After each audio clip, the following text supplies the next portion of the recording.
जीवम जीवम दव्वम जनवर वस हेड़ जेड़े दिठम देविंद विंद बंदम वंदे तम सवदा सिरसा।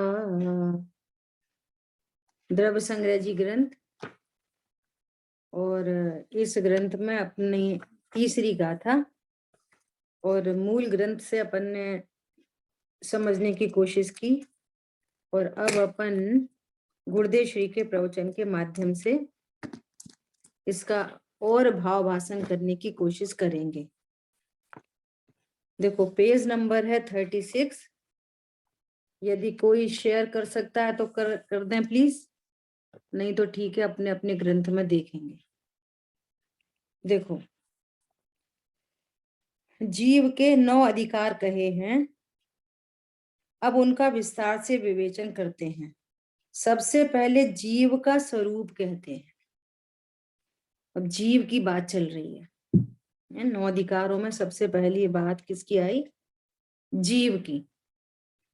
तो कह रहे हैं इंद्रिय बल, आयु और स्वाक्षोश्वास ऐसे 4 प्रकार के प्राणों से संसार दशा में जीव त्रिकाल जीता है। संसार दशा में, है ना। यहाँ जो त्रिकाल चारों प्राणों से जीता है ऐसा कहा, वह जब तक संसार दशा हो वहां तक की बात समझना। जब तक संसार में स्थित है तब तक बाह्य में ये 4 प्रकार के प्राणों से जीता है, ऐसा कहा जाता है। यह व्यवहार न की बात है, निश्चय से तो जीव त्रिकाल चैतन्य प्राण से ही जीता है। पेज नंबर है 37, नेक्स्ट, है ना। देखो, अब इसमें समझने की बात है। अनेक जीवों की अपेक्षा से बात करेंगे तो कहेंगे कि त्रिकाल 4 प्राणों से जीव संसार दशा में जीता है। लेकिन एक जीव की बात से बात करेंगे तो जब सिद्ध अवस्था प्रकट होगी, है ना, और वो संसार से अतीत हो जाएंगे, तब ये व्यवहार प्राण का सर्वथा अभाव हो जाएगा। और जैसे जीव पूर्व से ही जीव जैसे चैतन्य भाव प्राणों से जीता था, ऐसा ही पर्याय में प्रकटता होगी और संसार अवस्था का अभाव हो जाएगा। एक जीव के एंगल से बात करेंगे तो एक जीव त्रिकाल नहीं जीता चैतन्य ये व्यवहार प्राणों से, संसार दशा में त्रिकाल जीता है। ये भाव यहाँ पर ग्रहण करना।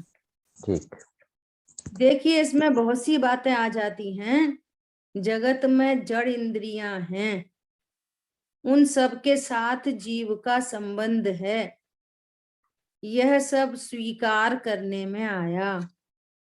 देखो, व्यवहार को व्यवहार तरीके स्वीकार करना, ये सब में ज्ञान का अंश है। व्यवहार को व्यवहार तरीके स्वीकार करना, वर्तमान में संयोगी दशा है, पर्याय में विकारी दशा है, तो उसको स्वीकार करना। हाँ, त्रिकाली ध्रुव में नहीं है ऐसा स्वीकार करना, है ना। कहने का मतलब है जो जैसी वस्तु है वैसा स्वीकार करना। अब त्रिकाली ध्रुव में संसार दशा को स्वीकार करो तो गलती है ना। और पर्याय को स्वीकार नहीं करो ये भी गलती है, संयोग को स्वीकार नहीं करो तो भी गलती है। समझ आ गई बात? जैसे आज दोपहर में चर्चा आई कि व्यवहार ने अभूतार्थ होने पर भी कितना सत्यार्थ है व्यवहार ने, कि जिस डिब्बे में चीनी रखी है उसी को चीनी का डिब्बा कहते हैं, जिसमें दाल रखी है उसको चीनी का डब्बा नहीं कहते। अब इंद्रियां जीव से अत्यंत भिन्न हैं, क्योंकि इंद्रियां जड़ की हैं और जीव चैतन्य स्वरूपी है। परंतु फिर भी जिसके संयोग में 5 इंद्री हैं तो उसको पंचेंद्री कहेंगे, उसको एक इंद्री नहीं कहेंगे। समझ में आ गई बात? मतलब किसी को कुछ भी नहीं कहते, जो वस्तु जैसी है वैसा ही कहने में आता है ना। व्यवहार भी ऐसा होता है। देखो क्या करें, यह सब स्वीकार करने में आया। भेद ज्ञान किससे करेंगे जब है ही नहीं कोई वस्तु? तो बोलो। कल वो वीर सागर जी बरसे क्लास में बात आई कि जो वस्तु सत्य है उसी के अभाव की बात की जाती है। जो है ही नहीं उसके अभाव की विधि निषेध की बात कैसे करेंगे? है ही नहीं जो सही बात है, तब कहेंगे कि ये भिन्न है, मेरे में नहीं है। सत वस्तु, जो सत वस्तु है उसको, और जो है ही नहीं तो पूर्व से स्वीकार कर रहे कि शरीर है ही नहीं। तुम में नहीं है, पर शरीर शरीर के स्थान पर है कि नहीं? एक संयोगी अवस्था बनी हुई है कि नहीं? तो उसको स्वीकार करना। अब देखो गुरुदेव श्री समय सार जी की बात को कोड करते हैं। क्या करते हैं? समय सार में इस प्रकार कहा है कि सम्यक दृष्टि जितेंद्रिय है, उसमें भी इतनी बात आ जाती है कि जीव की पर्याय में खंड खंड ज्ञान रूप भाव इंद्री है। त्रिकाली ध्रुव भगवान आत्मा होने पर भी पर्याय में कैसा ज्ञान है? खंड खंड ज्ञान। राग द्वेष भी है ना, खंड खंड भाव इंद्री। और देखो प्रकृति की व्यवस्था, जिसको ए भार में एक इंद्री है तो उसका क्षोभक्षम ज्ञान भी अल्प है। क्षोभक्षम ज्ञान बढ़ा तो प्रकृति में 2 इंद्री मिल गई। क्षोभक्षम ज्ञान और बढ़ा तो प्रकृति से 3 इंद्री मिल गई। ऐसा आपस में निमित्त नैमित्तिक संबंध है ना। तो जीव की पर्याय में क्षयोपशम इतना कि संगी पंचेंद्रीपना मिला, तो जो क्षयोपशम है वो खंड खंड ज्ञान रूप भावेंद्री और उसके निमित्त रूप जड़ द्रव्येंद्री, ये जो 5 इंद्रिय है ना, स्पर्श रसना घ्राण चक्षु कर्ण, है ना, स्पर्शन रसना घ्राण चक्षु कर्ण, और छठवा मन द्रव्य मन, ये सब पुद्गल मेढ हैं। अब इनके माध्यम से जो ज्ञान प्रवर्तता है वो ज्ञान कैसा है? खंड खंड ज्ञान है ना। और उनके जो विषय हैं वो पर पदार्थ हैं। जैसे स्पर्शन इंद्री का विषय पर पदार्थ, रचना इंद्री का, स्पर्शन इंद्री का विषय क्या है? हल्का भारी रूखा चिकना कड़ा मुलायम, है ना, ये स्पर्शन इंद्री का विषय है। मतलब स्पर्शन इंद्री के माध्यम से इन पर पदार्थों का ज्ञान होता है। तो 3 चीजें हो गई, खंड खंड ज्ञान, जीव की पर्याय ज्ञान, और स्पर्शन इंद्री, और स्पर्शन इंद्री का विषय। मतलब स्पर्शन इंद्री के माध्यम से किसको जाना जा सकता है? स्पर्शन इंद्री के माध्यम से बोलो खट्टे मीठे का ज्ञान हो सकता है स्पर्शन इंद्री के माध्यम से? नहीं हो सकता। हाथ में रखो रसगुल्ला तो स्वाद आ सकता है? नहीं आएगा, नहीं आ सकता। यहाँ पे देखो असंख्यात प्रदेश हैं आत्मा के, यहाँ ज्ञान की पर्याय यहाँ पर भी है, सर्वांग में है ना ज्ञान की पर्याय भी। द्रव्य अपने असंख्यात प्रदेशों में, अनंत गुण असंख्यात प्रदेशों में, और विकारी पर्याय भी असंख्यात प्रदेशों में। ये खंड खंड ज्ञान भी असंख्यात प्रदेशों में। समझ में आ रही है? परंतु मति ज्ञान की कैसी पराधीनता है कि जिस इंद्री का जो विषय है वहीं पर जो आत्म प्रदेश है उसके माध्यम से ही ज्ञान होगा। खट्टा मीठा चरपरा कसैला ये जो सब ज्ञान होगा वो रसना इंद्री के माध्यम से ही होगा। तो रसना इंद्री खंड खंड ज्ञान और वहां रसना इंद्री और रसना इंद्री के विषयभूत पदार्थ खट्टा मीठा चरपरा कसैला ये घ्राण इंद्री और वहां खंड खंड ज्ञान और उसका विषय घ्राण इंद्री का विषय सुगंध दुर्गंध चक्षु इंद्री और यहाँ पर खंड खंड ज्ञान की पर्याय और चक्षु इंद्री द्रव इंद्री और इसके माध्यम से जो ये कलर और ये आकार ये रसन ये चक्षु इंद्री का विषय और शब्द कण इंद्री का विषय। तो ये कह रहे हैं कि ये जो विषय हैं पर पदार्थ वे तो स्पष्ट ही जड़ की रचना है, स्पष्ट ही पुद्गल मटीरियल है ना। और इंद्रियां हैं ये भी पुद्गल हैं और जो खंड खंड ज्ञान है ये खंड खंड ज्ञान तो जीव की पर्याय है। सुना ध्यान से, ये खंड खंड ज्ञान किसकी पर्याय है? जीव की पर्याय है। परंतु ये खंड खंड ज्ञान अपने को शुद्धात्मा नहीं जाने और ये ज्ञान इंद्रियों के माध्यम से प्रवर्तन करे, ऐसे ज्ञान को भी इंद्री कहते हैं। ये ज्ञान भी इंद्री है और मैं इन तीनों से भिन्न अखंड ज्ञान स्वरूप भगवान आत्मा हूं, चैतन्य स्वभावी हूं।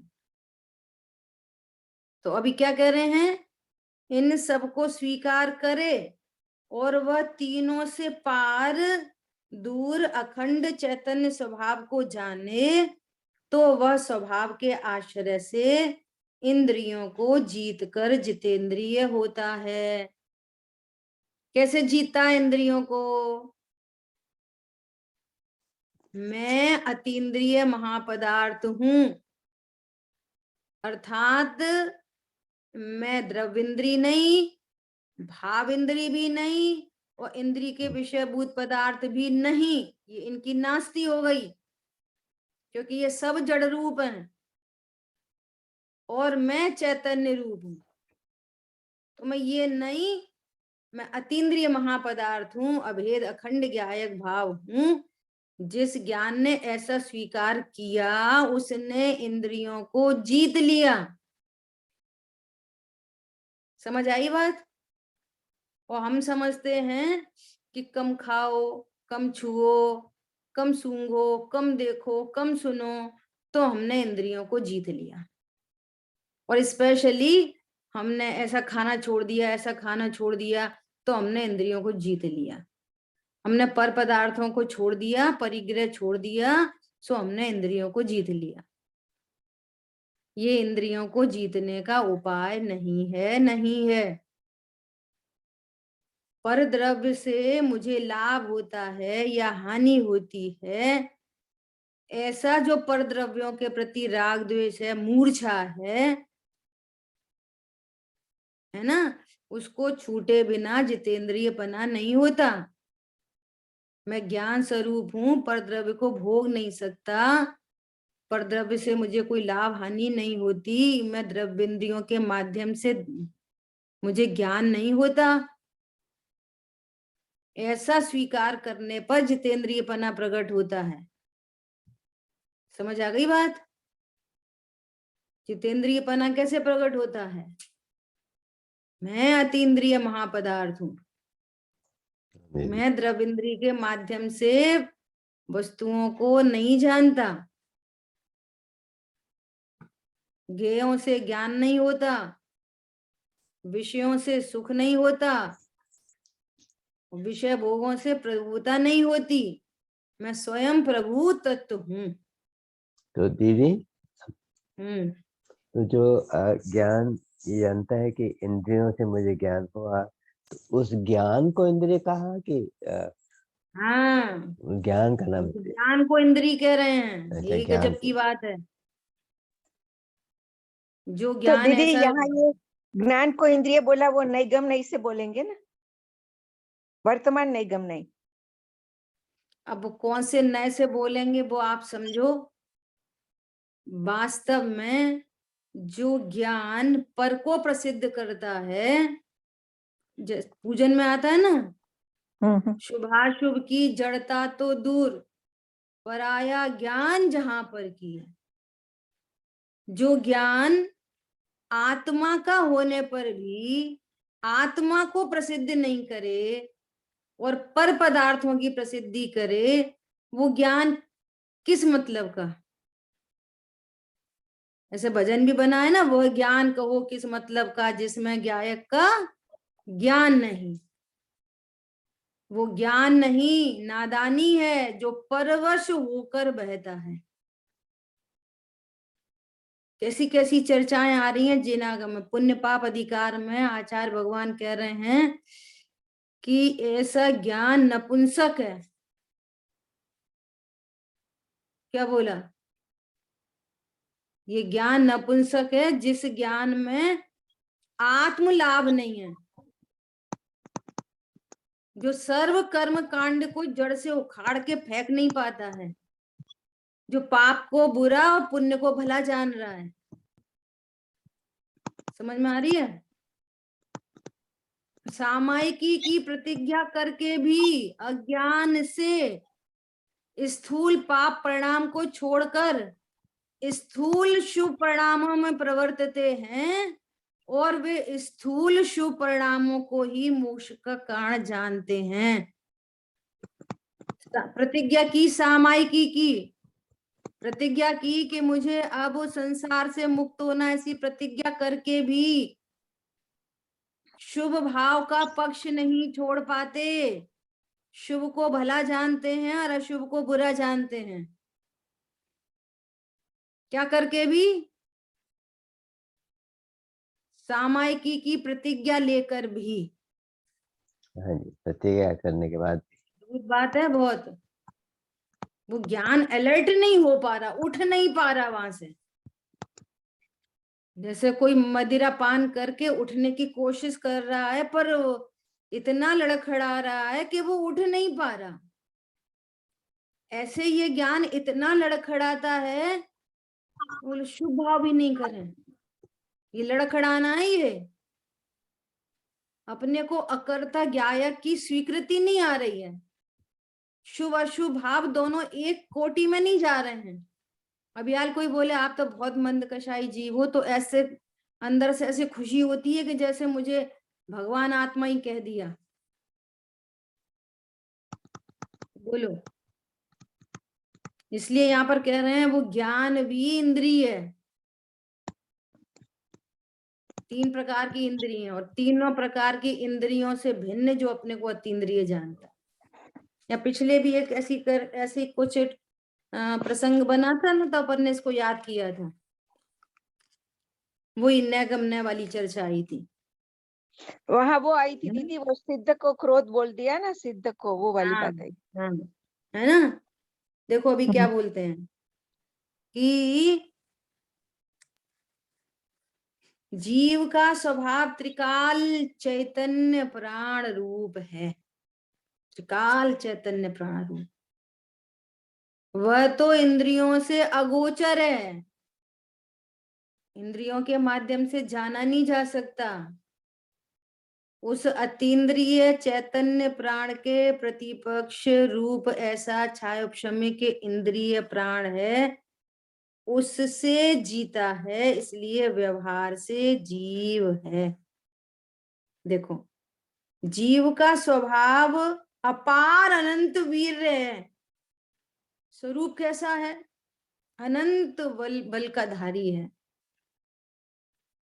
जो सिद्ध दशा होने पर अनंत बल प्रकट हुआ है ना, अनंत दशा होने पर अनंत बल।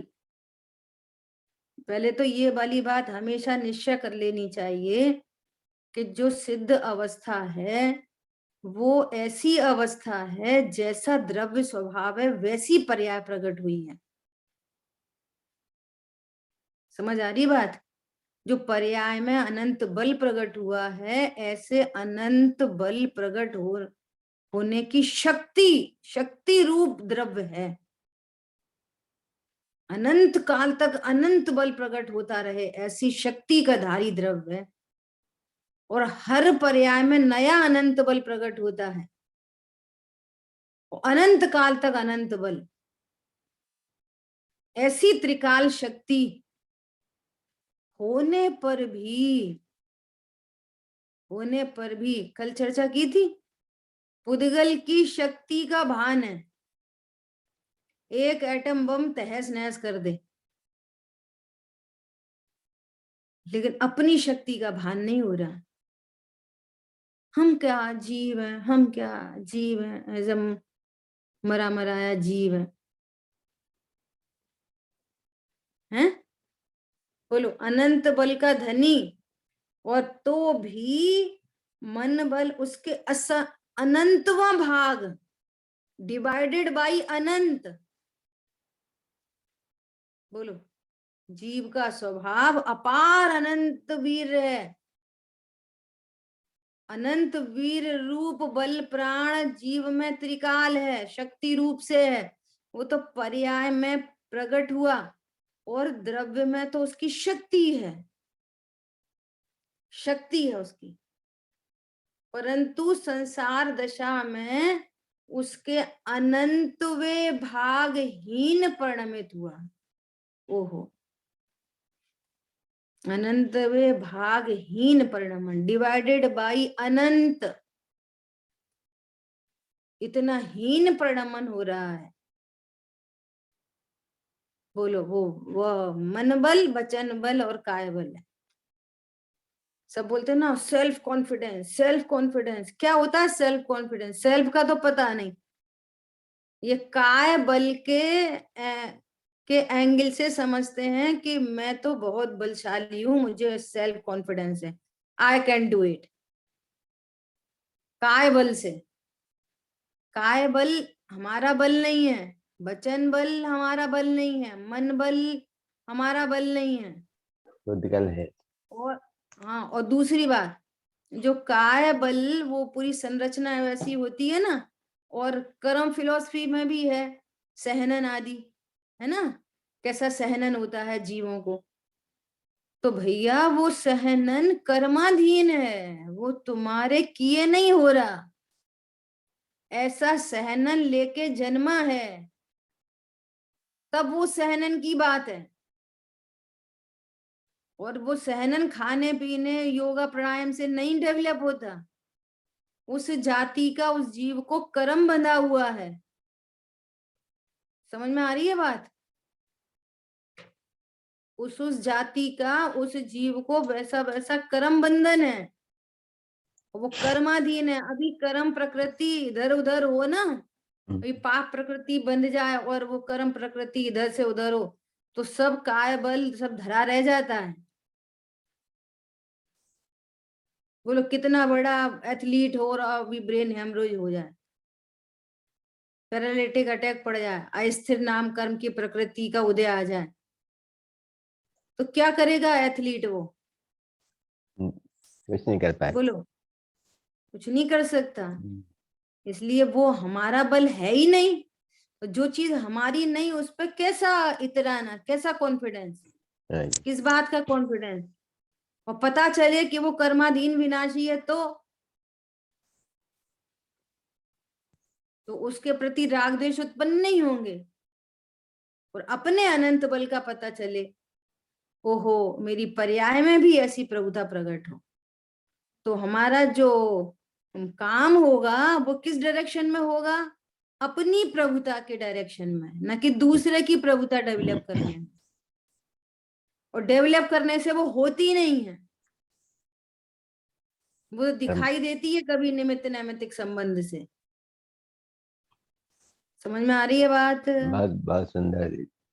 हाँ, तो भी क्या बोल रहे हैं?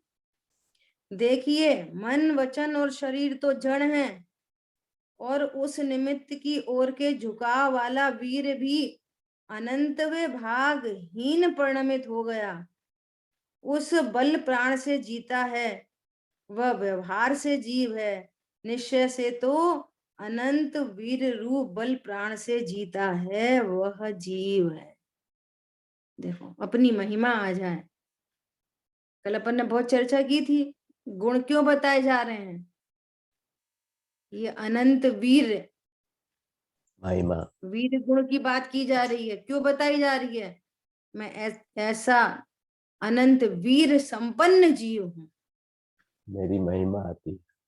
पंडित साहब तो बहुत बोलते हैं, क्या बोलते हैं कि देह में ऐसा रोग हो जाए कि आप करवट नहीं बदल सको, साइड चेंज नहीं कर सको, है ना, तब भी आपके अंदर इतना अनंत वीर है कि उपयोग को पलट सकते हो। शरीर को पलटने की सामर्थ्य जीव की नहीं है। फिर से बुद्धियाधीन व्यवस्था है। शरीर को पलटने की सामर्थ्य नहीं, लेकिन उपयोग पलटने की सामर्थ्य सदा काल जीव में है। शरीर इतना शिथिल हो गया हो, ऐसे रोग आदि हो गए हो, तब भी उस काल में भी जीव उपयोग बदल सकता है,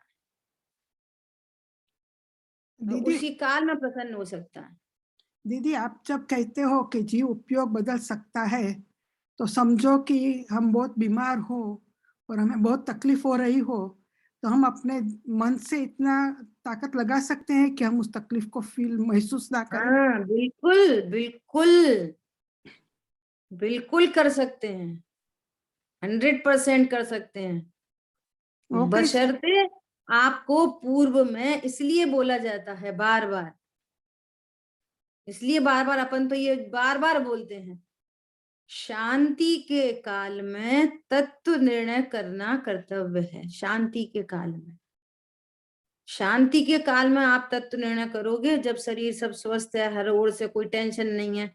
अब ये शांति का काल है ना, तब तो ये जीव इधर उधर बर्बाद करता है समय को। अब आफत के काल में तत्व निर्णय नहीं किया जा सकता, तो फिर क्या करें? शांति के काल में तत्व निर्णय करो। हाँ, लेकिन वो जब भी तकलीफ होती और है तो तत्व तभी वो सब याद आता है। हाँ बिल्कुल, आपके धारणा ज्ञान में तत्व ज्ञान है, तत्व निर्णय हो रखा है, तो फिर वहां से रिकॉलिंग होती है, स्वतः है, करनी नहीं पड़ती वो भी।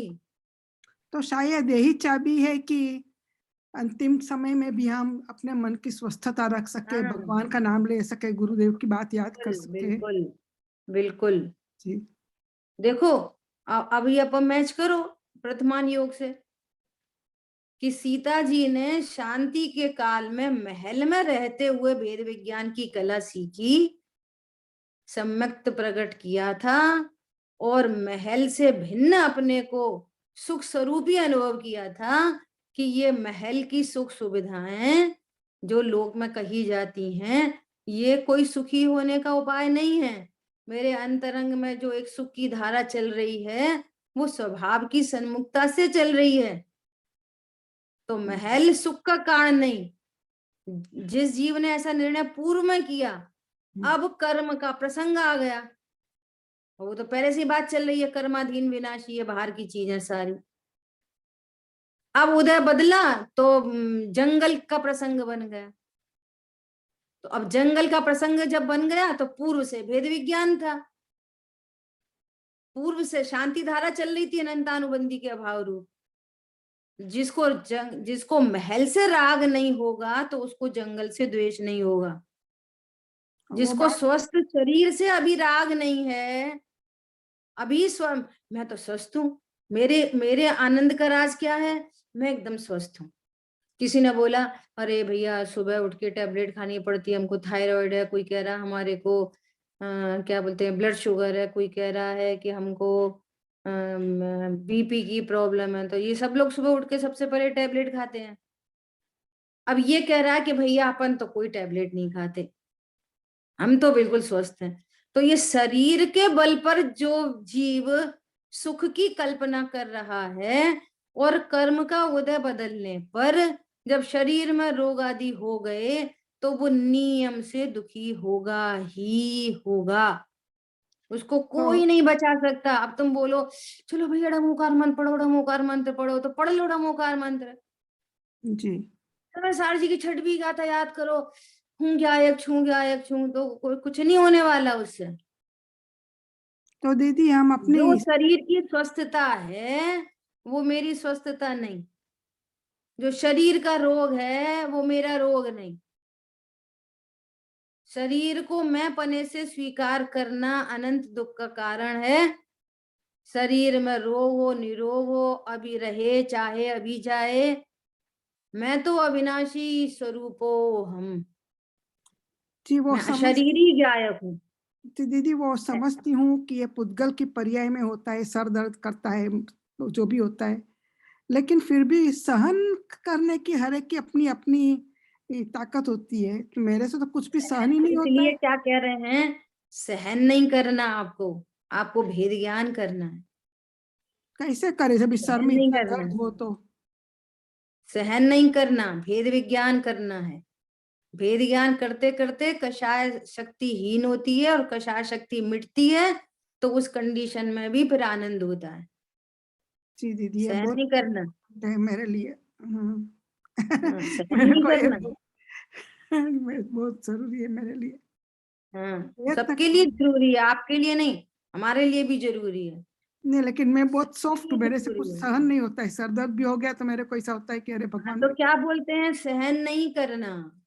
हाँ वो तो है, जो लेकिन बोलते हैं ना, क्या। अरे कोई कुछ बुरा कहे तो सहन करो, सहन नहीं करना। भेद विज्ञान करो और ये स्वीकार करो मैं कौन हूँ। जी दीदी। शरीर में रोग हुआ, मेरे में हुआ कि नहीं हुआ?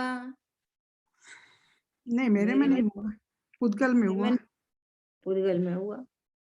अब ऐसे निर्णय पूर्वक कषाय शक्तिहीन होती है, जी अनेक प्रसंग बनने पर भी शांति होती है। ये सब भेद विज्ञान का चमत्कार है। जी दीदी बिल्कुल। भेद विज्ञान ही पीड़ा हरण टैबलेट है। क्या है? हम्म पीड़ा पीड़ा हरण। हरण टैबलेट है। कौन? भेद विज्ञान। टाइलेनॉल ये लेने की जरूरत नहीं है। यही है, क्या बोलते हैं उसको, दर्द दर्द, पेन किलर। दर्द को रोकने की पेन किलर। हाँ, यही है ऑल पेन किलर, जी ऑल टाइम पेन किलर। कौन जी है? भेद पेन विज्ञान।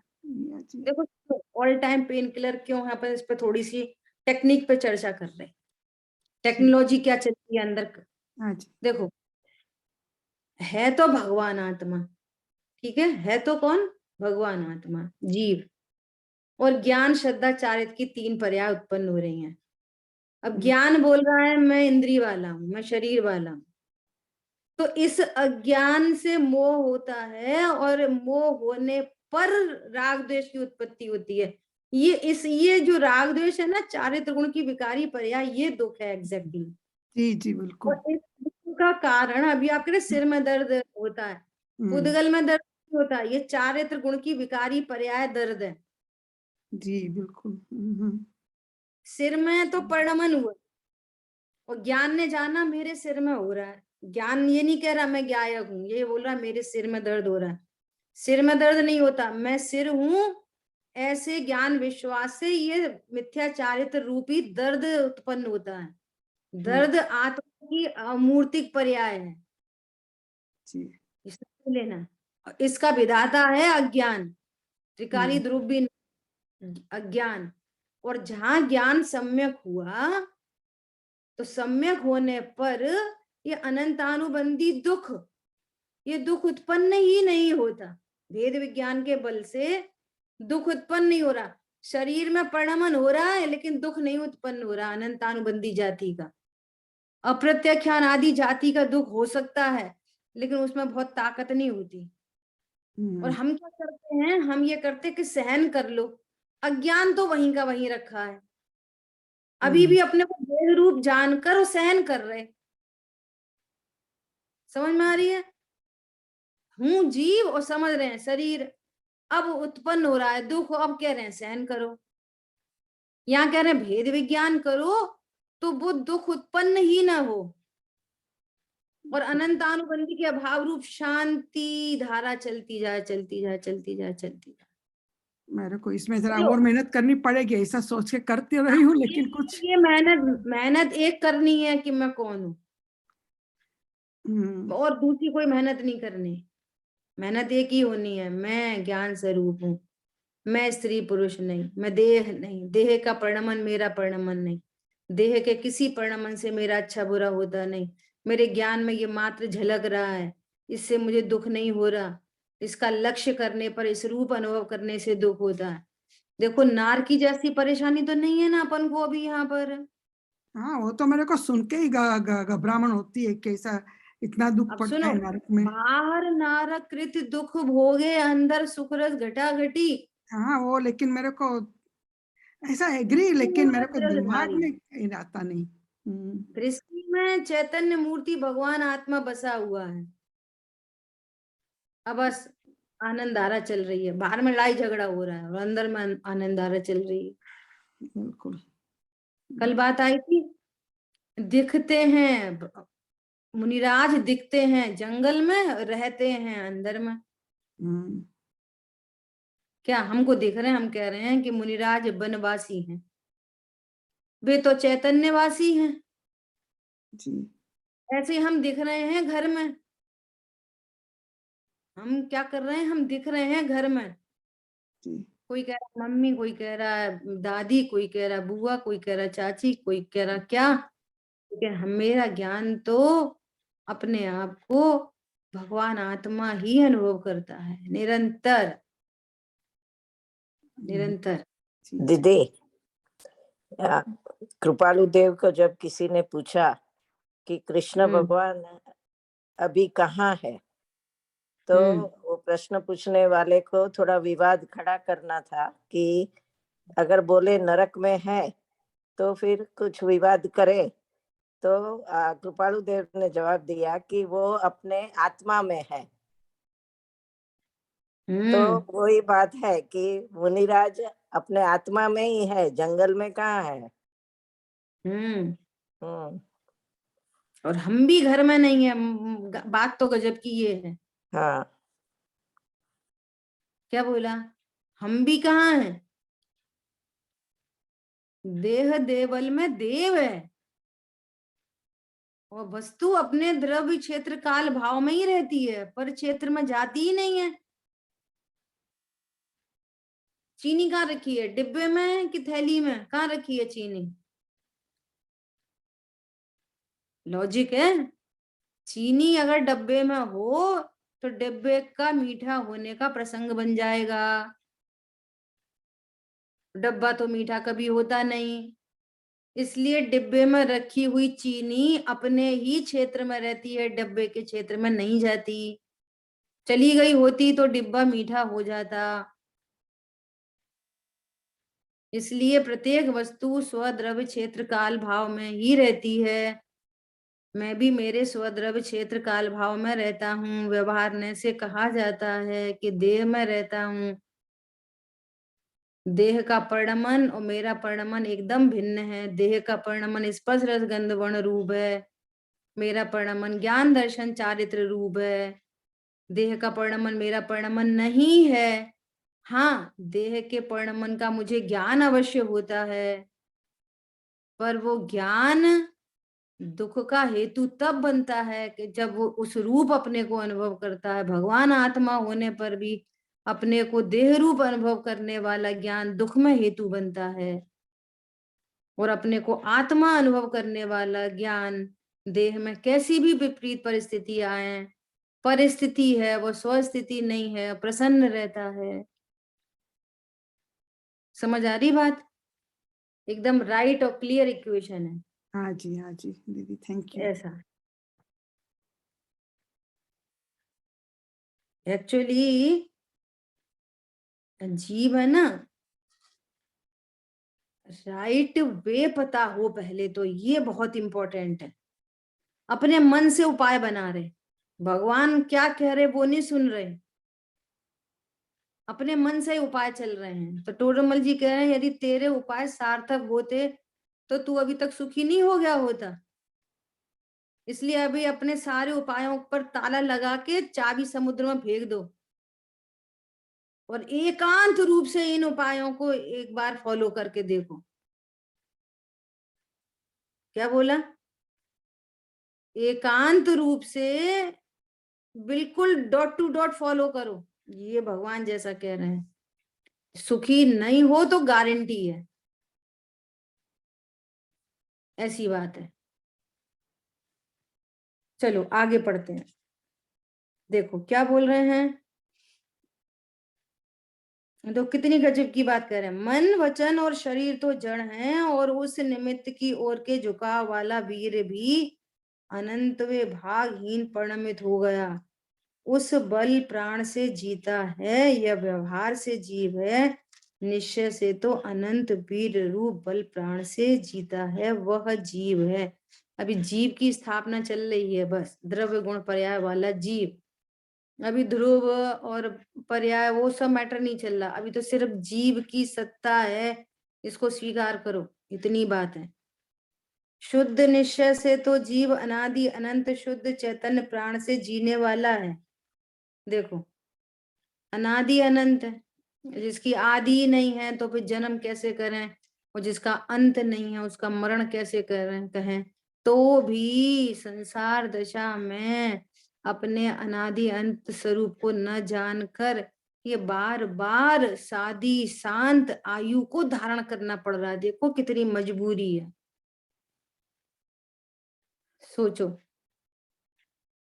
पहले भी सुनाया है ना, अंतरंग में आत्म को, अपने आप को देखे जो अशरीर, ये देह में नहीं, अशरीरी मतलब ज्ञान शरीरी। अंतरंग में आत्म को देखे जो अशरीर, देखे जो ज्ञान शरीर, शर्म जनक जन्म ना धरे। शर्म जनक है जन्म लेना, बहुत शर्म की बात है ये। फिर मनुष्य, फिर देव, फिर नारकी, फिर एक इंद्री, फिर दो इंद्री, फिर त्रियंच, फिर गधा घोड़ा हाथी, व्यर्थ में एकदम सेंसलेस। बोलो जरा से परिणाम का फल है ऐसा, बताओ। एक बार में स्वीकार कर ले कि मैं भगवान आत्मा हूँ, जीव जीव पदार्थ हूं, मैं जीव जाति का द्रव्य हूँ, चैतन्यमयी हूँ, बाकी सारे द्रव्य अचेतन है, मैं चेतन हूं। बोलो शर्म जनक जन्म ना धरे, पिए न जननी क्षीर।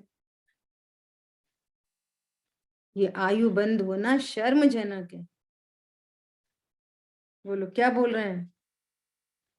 है तो अनादि अनंत शुद्ध चैतन्य प्राण से जीने वाला, और इस स्वभाव से विपरीत सादी शांत आयु की योग्यता यह व्यवहार प्राण है, और जड़ आयु है वह भी व्यवहार प्राण है। बोलो 80 वर्ष की आयु, 10 वर्ष की आयु, किसकी आयु? ये मनुष्य देह की आयु। और क्या कह रहा है, मेरी आयु। सचमुच में ऐसा नहीं लगता अब बर्थ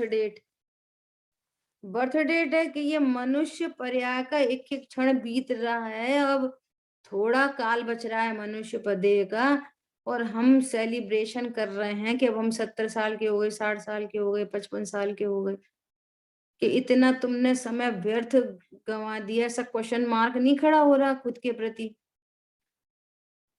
ये सेलिब्रेशन की बात है कि दुख की बात है? जैन कुल में जन्म लेने पर भी जैनी मतलब जैन को एक, ये सब समय सार जी के शब्द हैं ये। जैन मतलब एक लाइन में कहो तो आत्मानुभूति इक्वल टू जैन शासन। आत्मानुभूति नहीं तो कम से कम तत्व निर्णय कारण अनुभूति इक्वल टू जैन शासन। अब देख लो हम जैन शासन में आ गए कि नहीं आ गए, या हम जैन शासन की प्रोसेस में आ गए कि लाइन में खड़े हो गए कि नहीं हो गए। लाइन में टिकट मिलने के लिए तो बहुत भीड़ है, पर लाइन में क्यू में आ गए कि नहीं आ गए। लक्ष्य बन गया कि नहीं बन गया हमारा। ये विचारने की बात है। समय हुआ है। जिन वाणी के ज्ञान से सूझे लोकालोक, सो वाणी मस्तक नमो सदा देत हूँ धो। बोले द्वाशांग मई जिनवाणी माता की जय हो। जय हो। जय जय हो जय जय हो। जय जिनेंद्र। जय जय जय जिनेंद्र।